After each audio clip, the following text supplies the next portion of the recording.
થરાદ ખાતે સરદાર વલ્લભભાઈ પટેલની 150મી જન્મ જયંતિ નિમિત્તે યુનિટી માર્ચ યોજાઈ। ભારતના લોખંડી પુરુષ સરદાર વલ્લભભાઈ પટેલની 150મી જન્મ જયંતિ નિમિત્તે ભારત સરકાર દ્વારા આયોજિત રાષ્ટ્રવ્યાપી અભિયાન સરદાર યુનિટી માર્ચ અંતર્ગત આજે થરાદ ખાતે વિધાનસભાના અધ્યક્ષ શંકરભાઈ ચૌધરીના અધ્યક્ષસ્થાને ભવ્ય પદયાત્રાનું આયોજન કરવામાં આવ્યું હતું।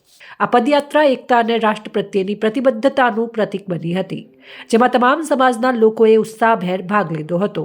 દેશની એકતા, અખંડિતતા અને રાષ્ટ્ર નિર્માણમાં સરદાર સાહેબના યોગદાનને બિરદાવવાના ઉદ્દેશ્ય સાથે યોજાયેલી આ પદયાત્રામાં અધિકારીઓ, યુવાનો, વિદ્યાર્થીઓ, સામાજિક સંસ્થાઓના પ્રતિનિધિઓ, સહકારી આગેવાનો અને નગરજનો બહોળી સંખ્યામાં ઉત્સાહપૂર્વક જોડાયા હતા। આ કાર્યક્રમ દરમિયાન રમતગમત ક્ષેત્રે યોગદાન આપનાર વિવિધ રમતવીરોનું સન્માન પણ કરવામાં આવ્યું હતું। અધ્યક્ષ શંકરભાઈ ચૌધરી સાથે નાગરિકોએ અનેકતા શપથ લીધા હતા।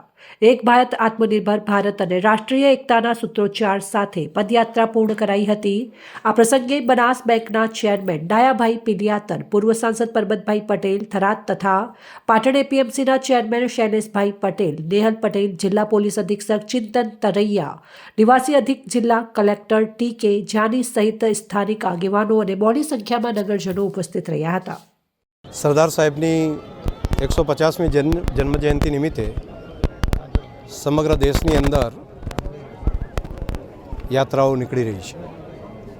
સરહદી વિસ્તાર એવા થરાદના આંગણે આજે હજારોની સંખ્યાની અંદર કિલોમીટરો સુધી ખેડૂતો, વેપારીઓ અને સામાન્ય પ્રજાજનો જોડાયા।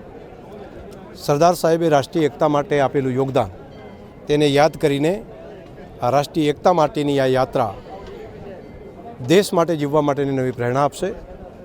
આજે સરદાર સાહેબના યોગદાનને સાચી શ્રદ્ધાંજલિ આપવાનું કામ પૂરા દેશવાસીઓ કરી રહ્યા છે। સરહદી વિસ્તારના પ્રજાજનોએ પણ આજે મોટી સંખ્યાની અંદર અમારી સાથે ચાલીને લગભગ 9-10 કિલોમીટર સુધીનો પ્રવાસ કરીને સરદાર સાહેબને પોતાની શ્રદ્ધાંજલિ આપવાનું કામ કર્યું છે।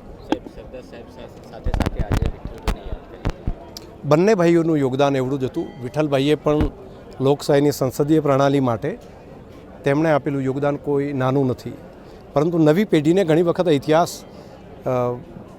ભણાવવામાં નથી આવતો, ત્યારે પોતાના ગૌરવશાળી ઇતિહાસનું ગૌરવ નવી પેઢી લઈ શકે એ માટે મેં આજે વલ્લભભાઈની સાથે સાથે વિઠ્ઠલભાઈના યોગદાનને પણ આજે યાદ કર્યું।